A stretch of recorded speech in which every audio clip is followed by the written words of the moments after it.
Under the golden glow of a peaceful afternoon in Wilmington, North Carolina, where tall pines swayed gently and the endless blue sky stretched above, no one could have predicted the tragedy that would shake the entire city to its core.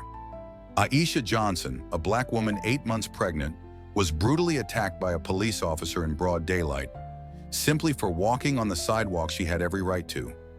But this story doesn't end in pain. Her husband, Malik Johnson, a man who refuses to back down, stood up, not only to protect his wife, but to confront a corrupt system and force an entire city to face the very truth. This is a journey of courage, outrage, and an unstoppable movement for justice that will grip you from the very first moment. This is a story of pain, courage, and change, a powerful journey that will keep you on the edge of your seat. On a warm afternoon, 32-year-old Aisha Johnson stepped out of the public library where she worked. One hand cradled her pregnant belly, feeling the gentle kicks of the child she would soon meet.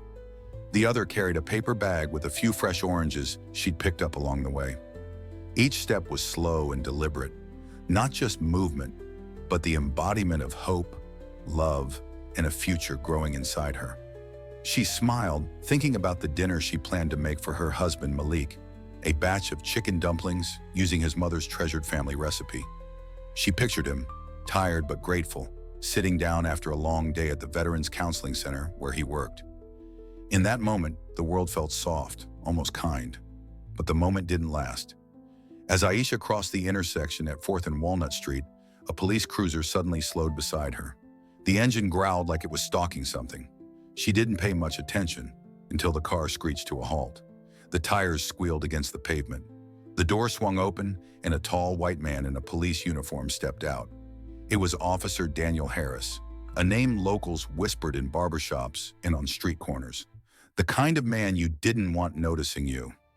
"Stop right there," Harris barked, his voice as cold and sharp as a command to a suspect. Aisha froze, startled.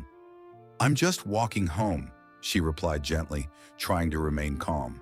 She met his eyes for a moment, then looked down to avoid confrontation. But Harris didn't care. "You look like you're loitering. Standing around like that is suspicious," he snapped, his hand hovering near his holstered gun. Aisha placed a hand on her belly, feeling a soft kick, like the baby could sense something was wrong. "Sir, I'm not loitering. I'm just heading home," she said, still composed. But the word "sir" seemed to ignite a senseless rage. Harris lunged forward, yelling, "Don't talk back to me!" And without warning, he shoved her hard. She stumbled, falling onto the sidewalk. The paper bag flew from her hand, oranges scattering across the pavement. Instinctively, Aisha wrapped her arms around her belly, protecting the baby inside her. But Harris wasn't done. With brutal force, he kicked her, directly in the stomach. Aisha's scream ripped through the air, piercing the calm afternoon like thunder on a clear day.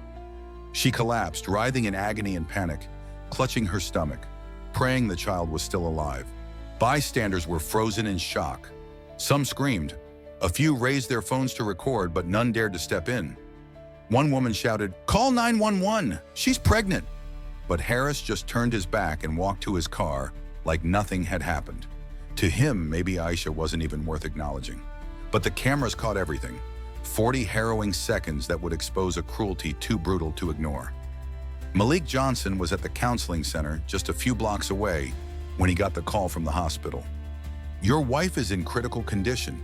She's asking for you." The nurse's words hit him like a blade to the chest. Malik bolted to his car, running red lights, gripping the steering wheel with white-knuckled fists, his mind spinning with every worst-case scenario. By the time he reached New Hanover Regional Medical Center, the sound of his shoes pounding against the tile echoed down the cold, sterile hallway.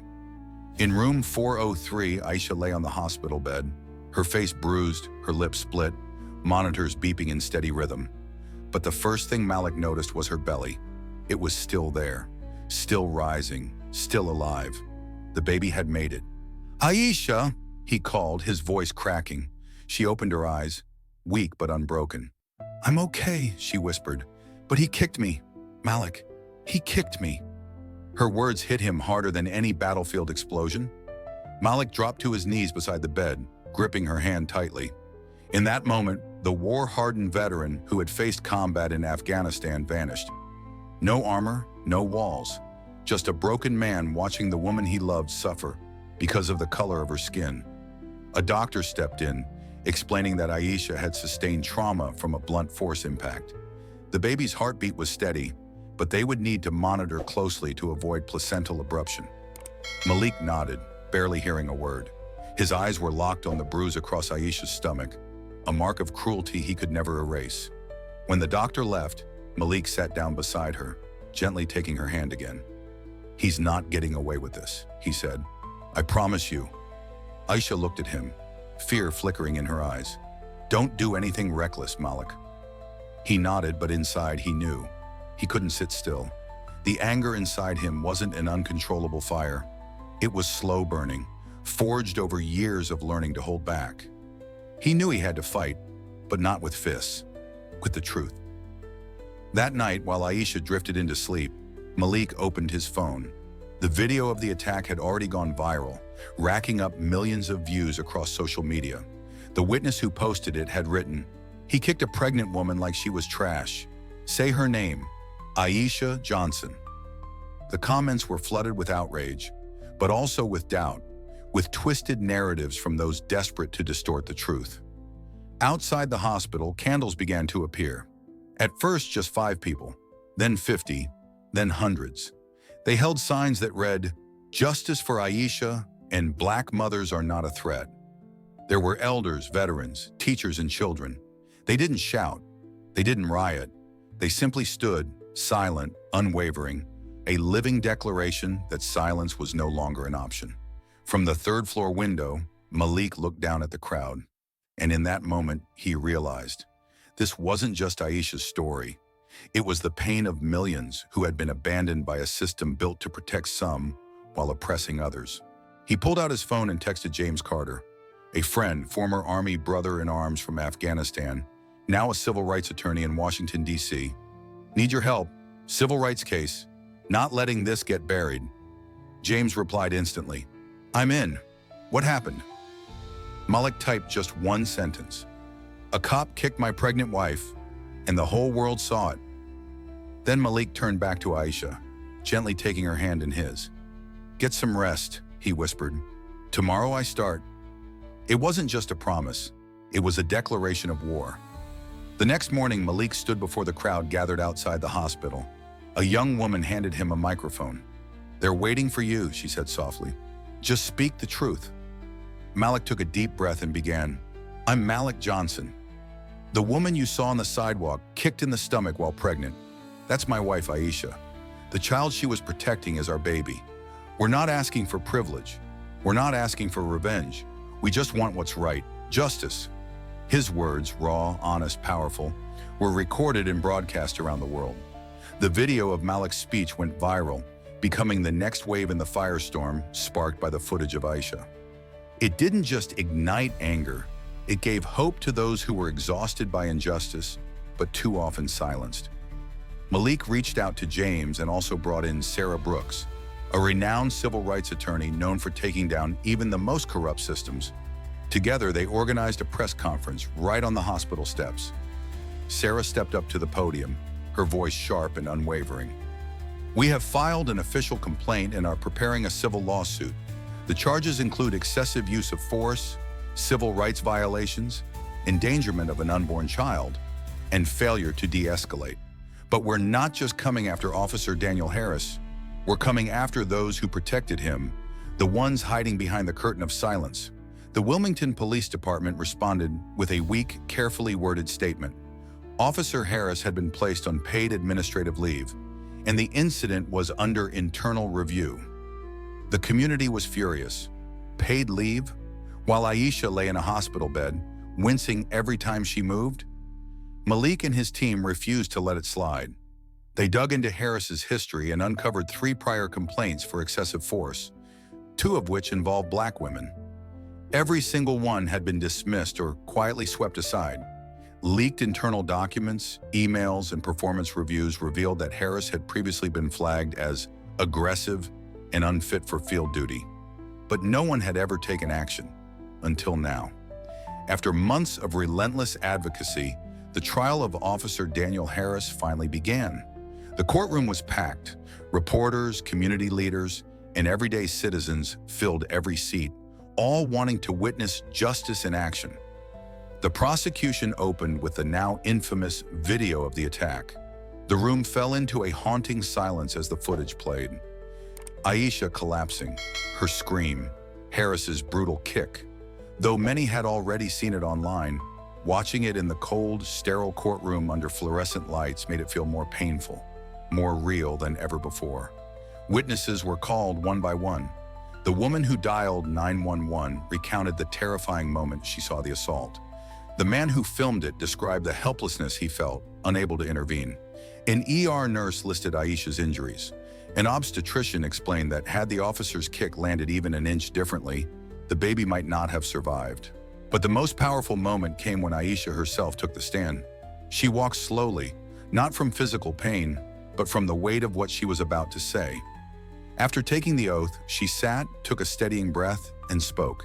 "I was just walking home," she began, her voice soft but unwavering. "I had a bag of oranges. I was going to make dinner for my husband. When the police car pulled up, I thought they were looking for someone else. I never imagined I could be a target." She told the courtroom how Harris shouted at her, accused her of loitering, and shoved her to the ground when she tried to explain. "I told him I was pregnant. I begged him, but he kicked me, right in the stomach. In that moment, I thought I lost my child." Her testimony left the room breathless. Someone in the gallery sobbed quietly. Aisha wiped her tears but kept her voice steady. "I'm not here for fame," she said. "I'm here because if I don't speak, the next person might not get the chance. There will always be a next person." The defense tried to twist the narrative, claiming Aisha was non-compliant, that Harris felt threatened. But those arguments crumbled in the face of undeniable truth. After 3 hours of deliberation, the jury returned. The four-person stood, voice steady and clear. "We, the jury, find the defendant, Daniel Harris, guilty on all counts." Malik exhaled deeply, nearly collapsing into his seat. Aisha covered her mouth, tears rolling down her cheeks, not just from victory, but because they had survived the nightmare. Outside the courthouse, cheers erupted as news broke. Police officer convicted of assaulting pregnant woman. But for Malik and Aisha, this wasn't the end. It was the beginning. At the sentencing hearing, Daniel Harris appeared in a gray suit. No uniform, no arrogance. He wore handcuffs. His eyes were cold, but the power he once carried was gone. The courtroom was still full, but the atmosphere had shifted. It felt lighter, as if a collective burden had finally been lifted. Victim impact statements were read aloud. Aisha spoke of the fear that still gripped her every time she heard a police siren. An obstetrician emphasized how incredibly lucky it was that the baby had survived. Another woman, who had filed a complaint against Harris 2 years earlier, only to be ignored, shared her pain at having her story buried and forgotten. Then the judge spoke. "Daniel Harris," he said, "you violated the oath to protect and serve." This wasn't a split-second mistake. This was a series of choices to use violence, choices to remain silent after causing harm. He delivered the sentence: 5 years in prison, revocation of police certification, loss of pension, no eligibility for parole.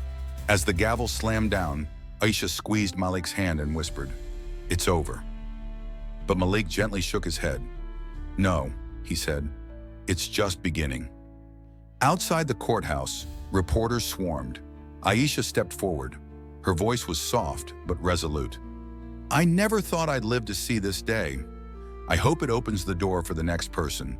Malik added, "This happens to women across this country every single day, and most of them don't have cameras. They don't get juries. They don't get justice." He looked into the sea of microphones. "We're going to change that." A few weeks later, Aisha went into labor. It was a peaceful Sunday morning.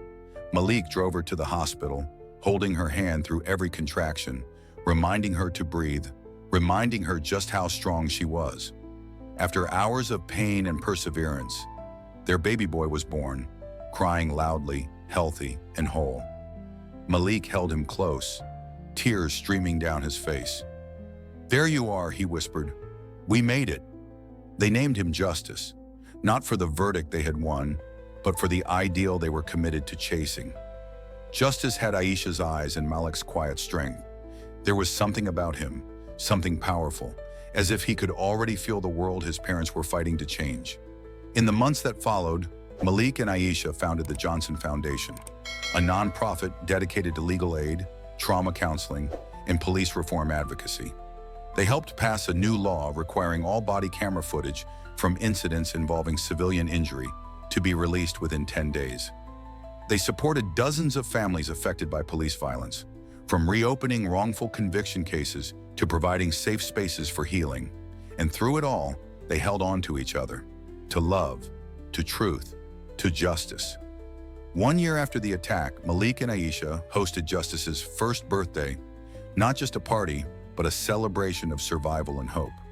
Hundreds gathered at a community concert where jazz and gospel music filled the air under twinkling lights. James manned the grill, flipping ribs. Sarah raised a glass in a heartfelt toast. Even a few city officials showed up, not for photo ops, but to listen. Malik stood before the crowd, Justice fast asleep on his chest. "I've learned that justice isn't a destination," he said.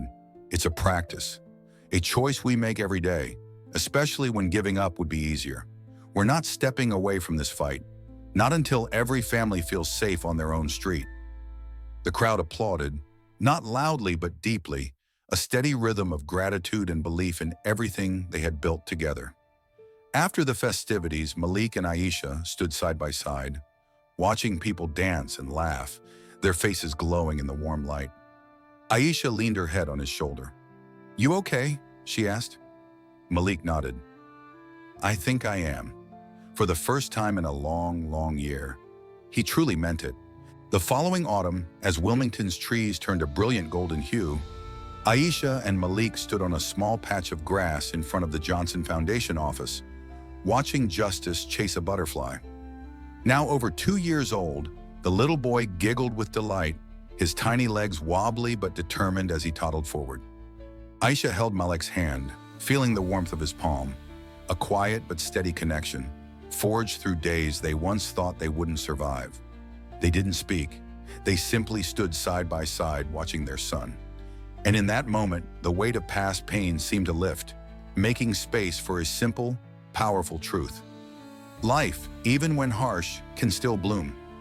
The Johnson Foundation had become a steady flame, not just in Wilmington, but throughout North Carolina and beyond. Families who had once lost faith in justice came through its doors carrying heavy stories and left with renewed hope. Aisha continued her mission, speaking with young mothers about the risks Black women face during pregnancy and how they could protect themselves. Malik, with a calm yet powerful voice, became a trusted speaker at conferences and forums, challenging both communities and police departments to face the deep cracks in the system.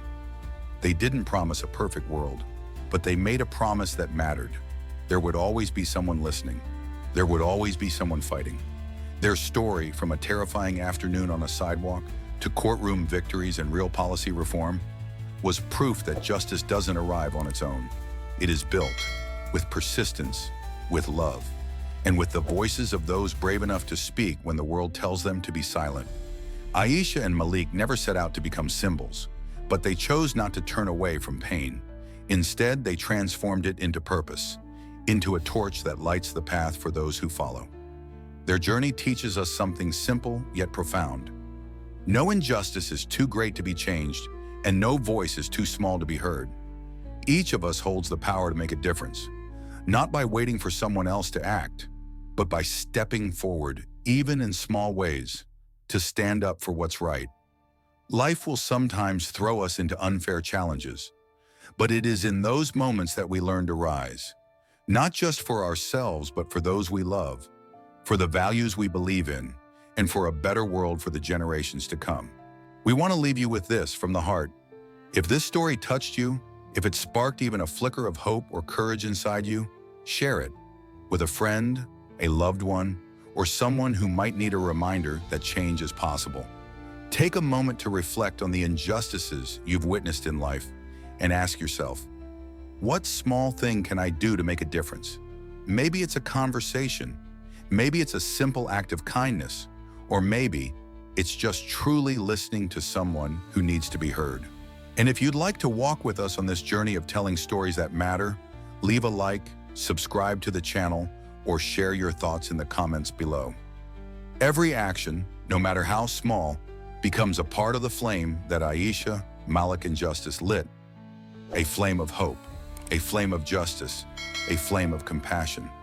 Thank you for being here, for listening, and for believing that together we can build a better world.